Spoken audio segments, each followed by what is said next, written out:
everyone, hope you've had a good holiday. We're going to do our first writing lesson back after Easter, and we're going to look at up-leveling sentences and how to write with more description. This is what I'm looking for in your writing this week. I'm looking for you to improve the basic sentences. I want you to describe what, where, why or how in the sentence, thinking about the character and the setting. I want your sentence to be creative, but use unusual ideas. The more crazy and silly, the better. Then I would like you to use adjectives and verbs to describe appearance and movement. And I would like you to try words of the day when appropriate. And then the final target is to use one exciting sentence, which is a hard target this week. Okay, the task is to improve the sentence. First thing you need to do is read the basic sentences. Then I would come up with some interesting ideas in your head for each sentence. Once you've got all your ideas, pick 3 of the sentences from the list to improve. And you can do this by just extending the same sentence, or even better, by turning the sentence into a short paragraph or story.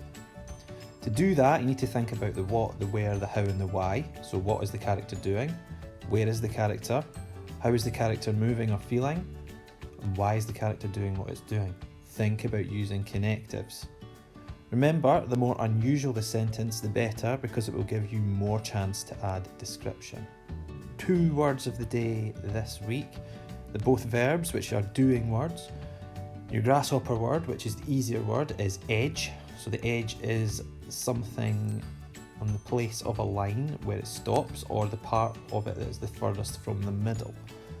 The shinobi word of the day is tantalising. So if something is tantalising, it makes you feel hopeful and excited about getting what you want, usually before disappointing you by not letting you have what you appeared to be on offer.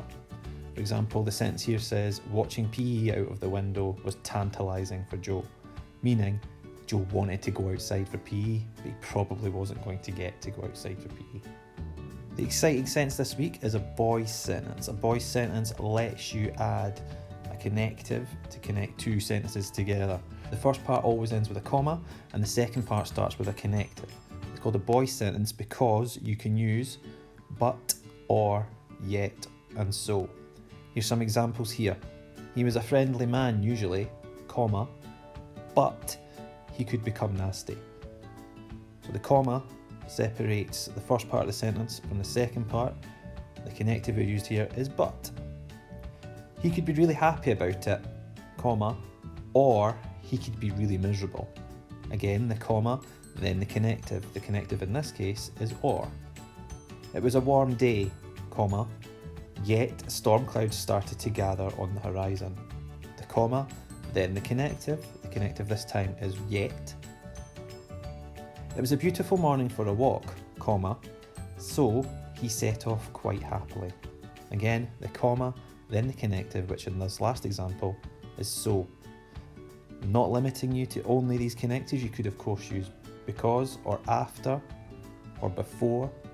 They would also work, but these ones are the most common connectives. So if you want to challenge yourself, use the exciting sentence in your sentences.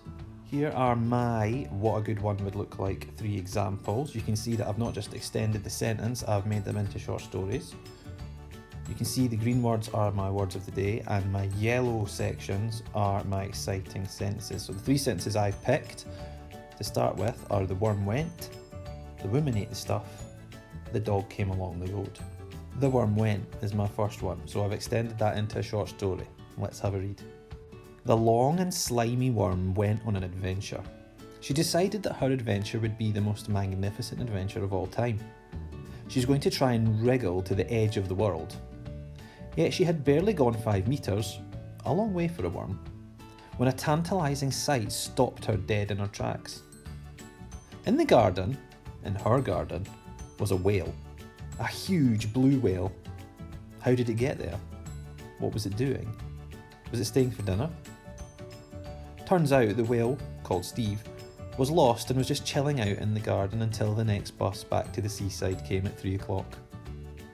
As you can see from my first example, your extension and the ideas should be unusual, and the more silly they are, the better. But just because your sentence is fun and silly doesn't mean that you shouldn't have good use of VCOP. The second good sentence I've got, the woman ate the stuff. And that's not very exciting, it doesn't tell me much information at all. So I'm going to go back to my success criteria and think about the what, the where, the why and the how. Let's see if I've tried to answer some of those questions in my example. I couldn't believe my eyes. It was the most disgusting thing I've ever seen. It nearly tipped my stomach over the edge. Last night I was in McDonald's and I heard the most almighty sneeze.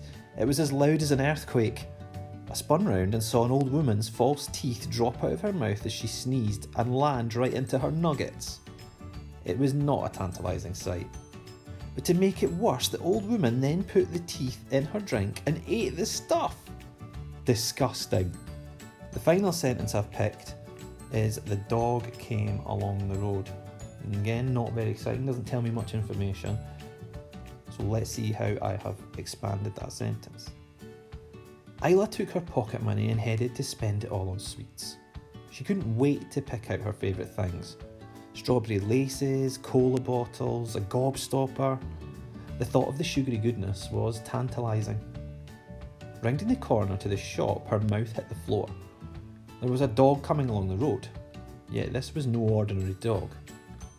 This dog, this special dog, was walking on two legs like a human. It had a swagger like a gangster and it was wearing a leather jacket and dark glasses.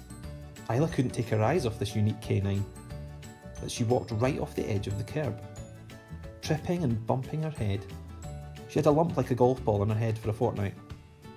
I hope you can see from my 3 examples that I've taken a really boring sentence and I've added lots of description and lots of information. You should have lots of images in your head, which is what a good story writer will do. Your job now is to pick 3 of these sentences and up-level them to the standard that I did. Good luck, and I think I'll be excited to read some of your examples at the end of the week.